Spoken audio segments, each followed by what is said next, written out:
Hi, my name is Lindsay Griggs. I am Peoria Unified School District's Gifted Coordinator. I primarily work out of my office at Copperwood Elementary, Apache Elementary, and the District Administration Center. I have a passion for gifted education, advocating for and meeting the needs of our bright youth. I was a former educator for over 11 years, and 9 of those years I taught gifted. I came to Peoria Unified in 2015 and was a gifted coach for 2 years, and last year I was an instructional coach working with new teachers.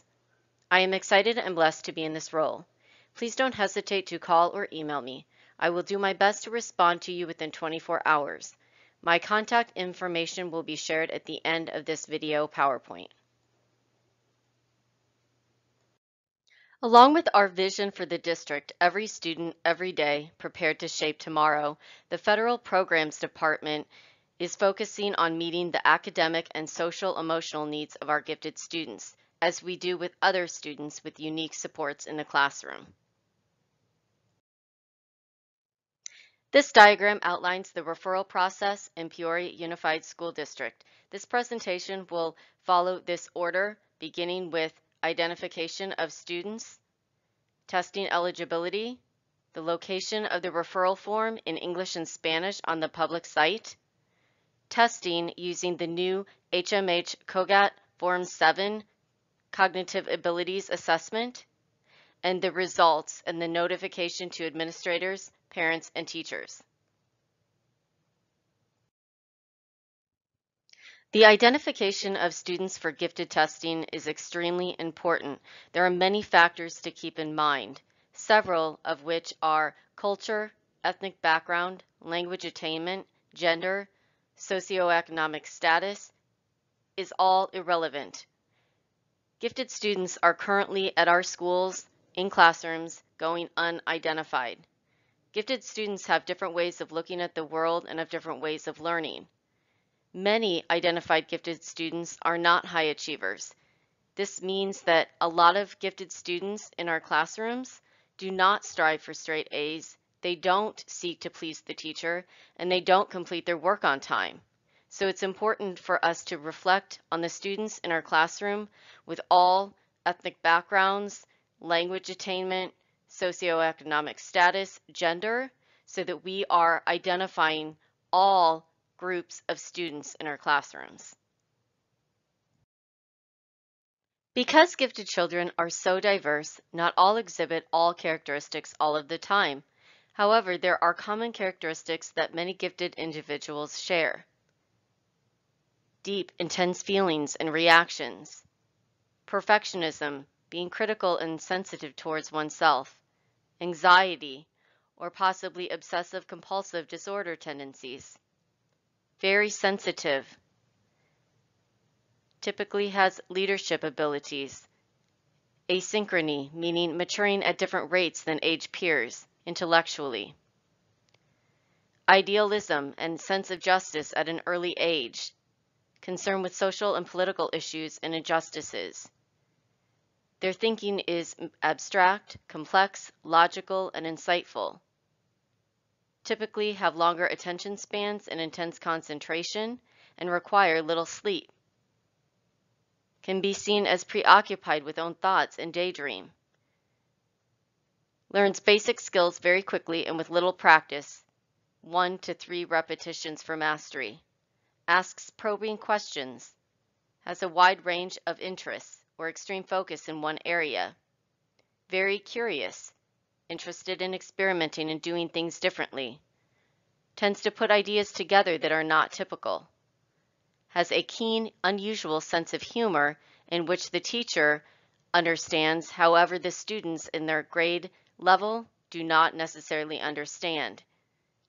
Has a desire to organize people and things through games or complex schemas. Vivid imagination and tends to have imaginary playmates when in preschool.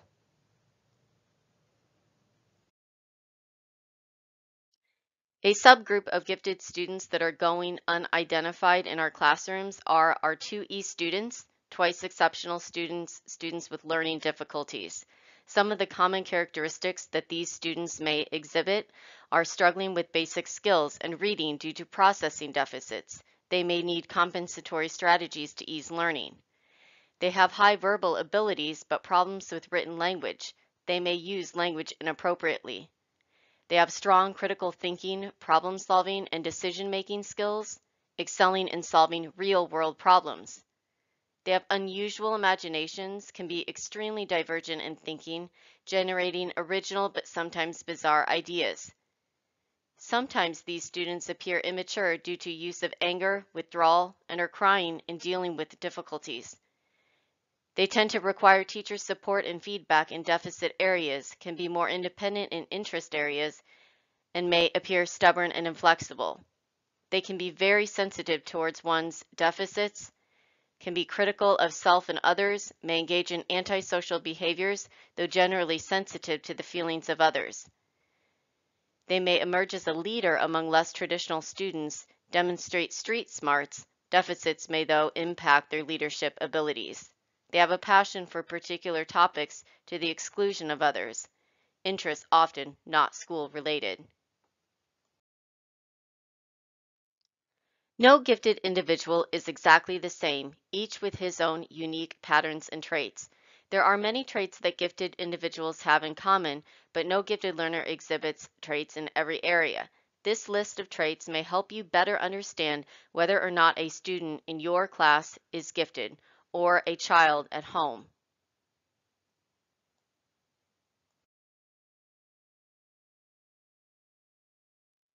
Testing eligibility is a label that simply means allowed to by law, and student has parental permission to be tested. Students that have never been tested for gifted services are eligible simply with parental permission. Students that have been tested for gifted services need to be checked by myself in the gifted application database to see if the student has been tested within a year. Students cannot be tested more than once in a year to maintain test validity. Therefore, if a student was tested, say September 6, 2015, then that student could not be tested until after September 6, 2016, and or on that day. The Cogut publisher, just like any IQ test, recommends the test be given no more than once a year.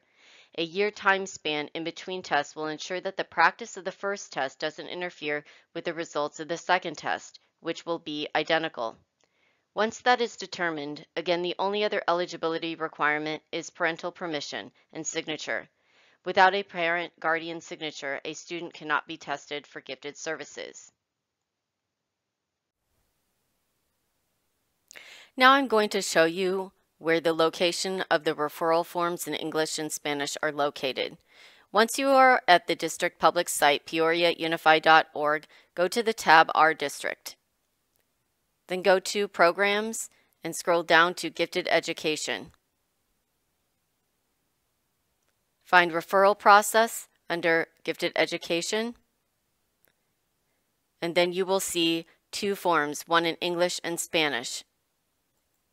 This is the form that needs to be completely filled out and returned to your site secretary by March 8, 2019. Once you have printed and completed the English or Spanish referral form, email the scanned testing form to your site school secretary. The due date for spring testing forms is March 8, 2019. The logistics, including dates and locations, haven't been set yet for the spring. This form is not to be copied and passed out to every student in the classroom. Referrals by a teacher should be prefaced by a phone call to the parent to determine if the parent is interested. A referral form should never go home without a parent contact by phone or email first.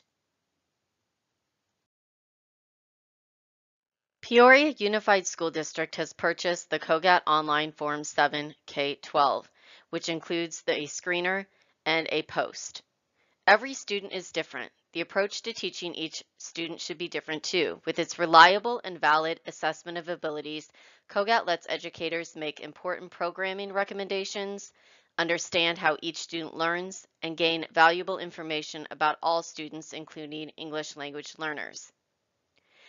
Currently, there is zero language load for K2 students for English and Spanish speaking students. For students whose primary language is something other than English or Spanish, 8 of the 9 subtests for grades K2 have no language load. Only sentence completion would have any language load for students who speak anything other than English or Spanish. For grades 3 on up, there is no language load for the nonverbal and quantitative batteries. For the verbal battery, it is only available in English. Currently, audio-led online Form 7 is available in Spanish for levels 5, 6, 7, and 8. There will be more languages coming, including Arabic, Chinese, Mandarin and Cantonese, Russian, Somali, and Vietnamese. This year will be the inaugural year for Peoria with online testing for gifted students. The logistics for spring 2019 testing has not been yet determined. The tentative testing months are April and May for makeup.